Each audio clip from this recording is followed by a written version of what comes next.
दोस्तों, दूसरे दिन का सफर कारवार से शुरू हुआ था। समुंदर के किनारे चलती सड़कें, हवा में नमक की खुशबू और राइड के साथ चलते हुए ख्याल, ये सब आपने पार्ट 1 में देखा। उडुपी, जहाँ शहर की रौनक भी भक्ति के आगे धीमी पड़ जाती है। और अब ये सफर हमें ले आया है श्री कृष्ण मठ उडुपी। हम पहुंच चुके हैं श्री कृष्ण मठ के आंगन में, जहाँ हर घंटी की आवाज दिल तक पहुंचती है और हर कदम के साथ मन और शांत हो जाता है। इस वीडियो में हम सिर्फ एक मंदिर नहीं देखेंगे, हम महसूस करेंगे उस विश्वास को, उस परंपरा को जो इस यात्रा को सिर्फ सफर नहीं, दर्शन बना देता है। एक डिवाइन एक्सपीरियंस।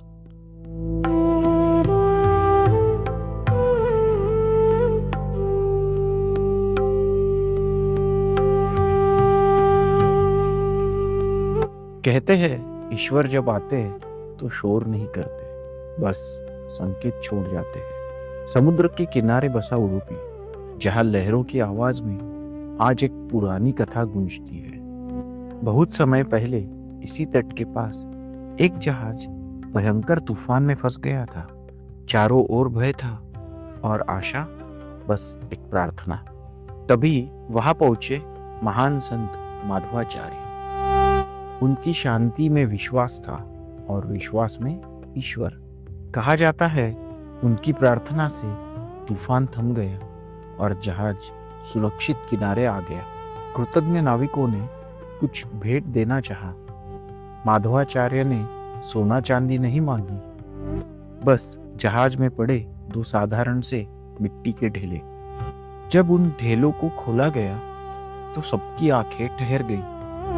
मिट्टी के भीतर छिपे थे बालकृष्ण, माखन हाथ में, मुस्कान चेहरे पर, मानो स्वयं भगवान अपने भक्त को ढूंढते हुए यहाँ आ पहुंचे हो। कहा जाता है यह वही मूर्ति थी जिसकी पूजा कभी रुक्मिणी देवी ने द्वारका में की थी। माधवाचार्य ने इसी दिव्य बालकृष्ण को उडुपी में प्रतिष्ठित किया और तभी से यह स्थान सिर्फ एक मंदिर नहीं रहा, बल्कि एक कथा बन गई, जहां भगवान अपने आप चलकर आए।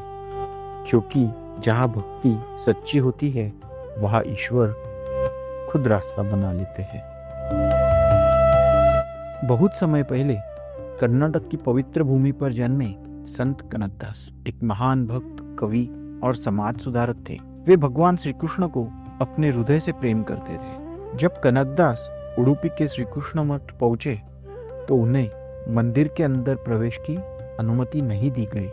कारण केवल इतना था, उनकी जाति। लेकिन भक्ति को दरवाजों की जरूरत कहाँ होती है। मंदिर के बाहर पीछे की ओर खड़े होकर कनकदास ने अपने आराध्य को पुकारा, भजन, आंसू और अटूट विश्वास के साथ। और तभी एक चमत्कार हुआ। कहा जाता है कि भगवान श्री कृष्ण की मूर्ति स्वयं घूम गई और उसकी दृष्टि उस छोटी सी खिड़की की ओर हो गई, जिसे आज हम कनकना किंडी के नाम से जानते हैं। जिस स्थान पे एक भक्त को रोका गया था, वहीं से भगवान ने दर्शन दिए। यह क्षण सिखाता है कि ईश्वर को पाने के लिए ऊंची जाति नहीं, बल्कि ऊंचा हृदय चाहिए। आज भी उडुपी में श्री कृष्ण भक्तों को उसी खिड़की से दर्शन देते हैं, मानो हर दिन यह याद दिलाने के लिए कि भक्ति ही सबसे बड़ा धर्म है। कनकदास अमर हो गए अपने शब्दों में, अपने भजनों में और उस खिड़की में जहां से भगवान ने समाज को आईना दिखाया।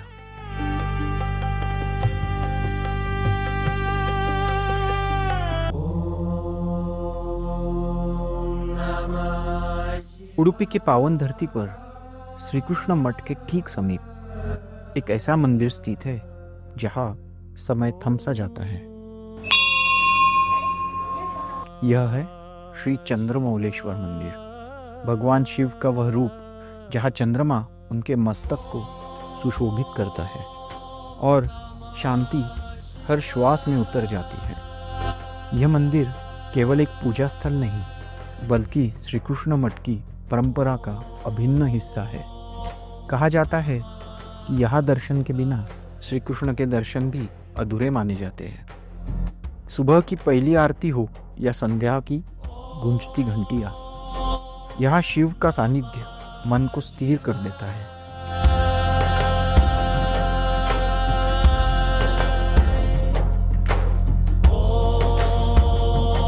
शिव यहाँ वैराग्य नहीं, संतुलन सिखाते हैं, जहाँ भक्ति भी है और अनुशासन भी। चंद्रमौलेश्वर अर्थात वह शिव जो चंद्रमा को धारण कर अहंकार नहीं, शीतलता का संदेश देता है। उडुपी आए तो केवल दर्शन नहीं, इस शांति को भी अनुभव कीजिए, क्योंकि जहाँ कृष्ण की लीला है वही शिव का मौन भी आवश्यक है।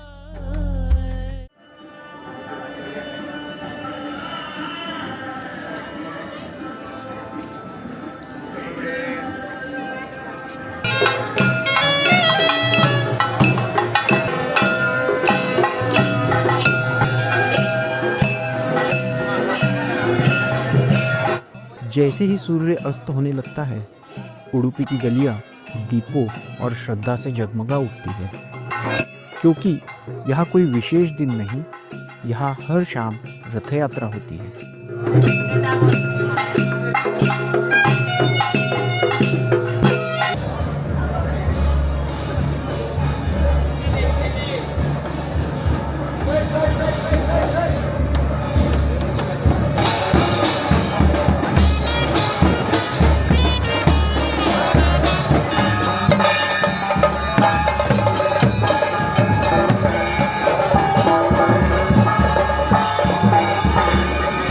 श्री कृष्ण मठ की यह संध्या रथ यात्रा और भी विशेष है, क्योंकि इस रथ में दो दिव्य उत्सव मूर्ति विराजमान होते हैं।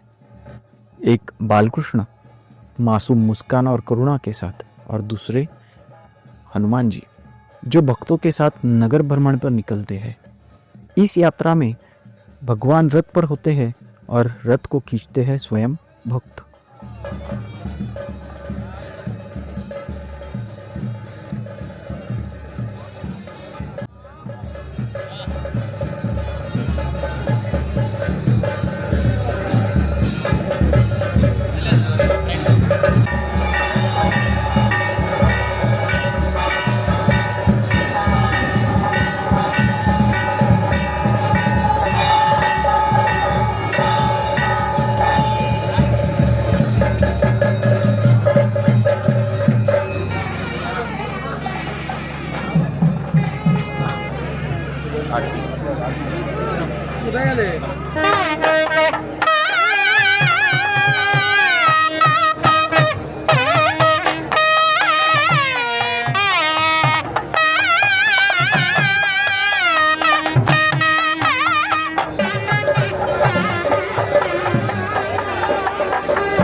रस्सियों को थामे हर हाथ में कोई इच्छा नहीं, केवल एक भाव होता है, सेवा भाव।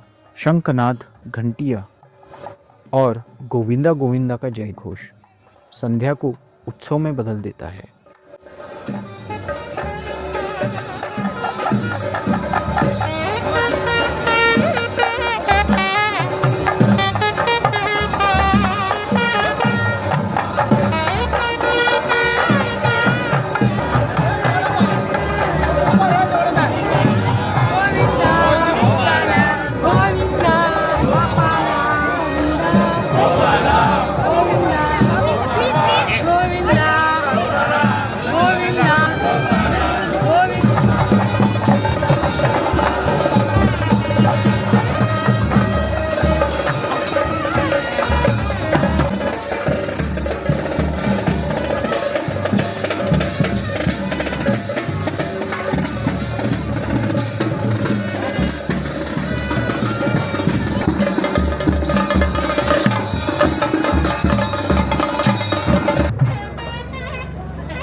यह रथ यात्रा सिखाती है कि ईश्वर दूर नहीं, वे हर दिन हर शाम अपने भक्तों के बीच आते हैं।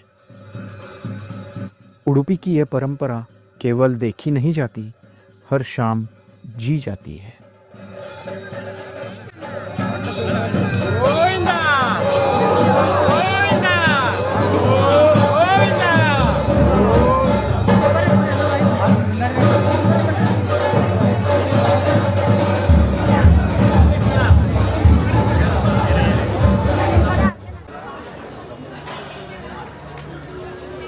मित्र समाज,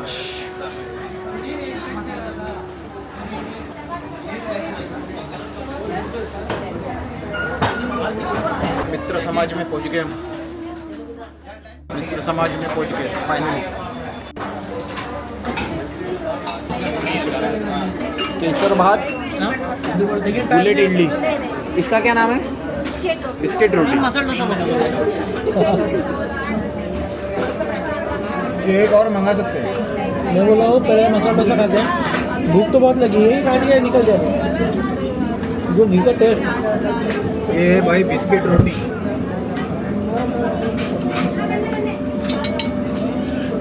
ये डाल दो। 2 चम्मच से खा रहे हैं तो स्वीट है ये। 2 चम्मच है वो। यार क्या मस्त लग रहा है यार। ये है केसर भात।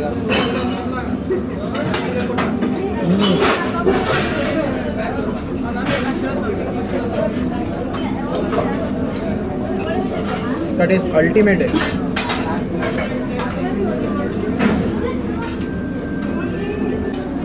और ये है गोली भजे, इसके साथ चटनी। ये है गोली भजा, गोली भजी। मेरा को लाना पड़ता है। सभी चीज़ें और एक प्लेट मंगाने का मन कर रहा है। मैं बोला पहले मसाला डोसा खाते हैं फिर डिसाइड करते हैं, क्योंकि ओवर नहीं होने लगी। ओवर तो होगा नहीं।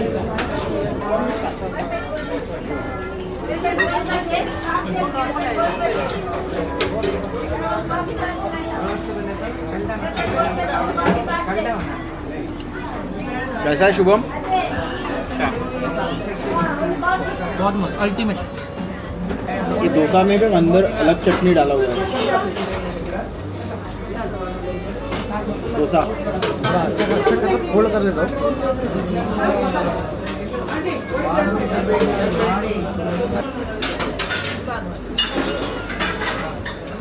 गड़बड़।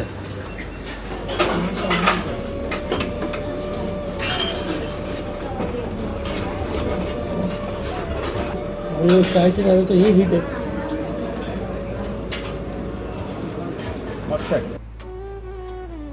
हेलो गाइस, अभी हम फाइनली 2 मिनट, अभी 2 मिनट फिर मैं फ्री चार्जिंग के लिए। फिर बात करेंगे। बात तो एक से बोल रहा है, कब से क्या बात कर रही है? सब रिकॉर्ड हो रहा है, सब रिकॉर्ड हो रहा है। एक सेकंड वो थोड़ा इधर भी सब रिकॉर्ड हो रहा है। ओके, सो अभी हम लोग होटल पहुंच चुके हैं। वहाँ पे मित्र समाज में डिनर किया, बढ़िया सा शोभा यात्रा अटेंड की। बहुत ही प्रसन्न और बहुत अच्छा लगा वहाँ पे। अभी आराम करते हैं। और आपको तो पता ही है, अभी शुभम के गाड़ी में कल काम करना है। उसका क्या रे, ABS और मतलब मल्टीपल अभी फिलहाल प्रॉब्लम चालू है उसके गाड़ी में। पावर फेल हो रहा है, सब कुछ हो रहा है। और मैकेनिक को कुछ समझ में नहीं आया था। कल सर्विस स्टेशन दिखा दे। बता दो बजाज जॉब मिला रहे वैसे अब ये इंटरेस्टिंग होगा कल देखना कि हम लोग कितने बजे यहाँ से निकल पाएंगे गाड़ी रिपेयर करके, क्योंकि कल थोड़ा दूर जाना है और रास्ता थोड़ा खतरनाक होने वाला है हमारे लिए, सबके लिए। पहली बार हम लोग उस रास्ते से जाएंगे, तो देखते हैं कल क्या करेंगे, आपको ज़रूर दिखाएंगे। कल मिलते हैं नेक्स्ट ब्लॉग में।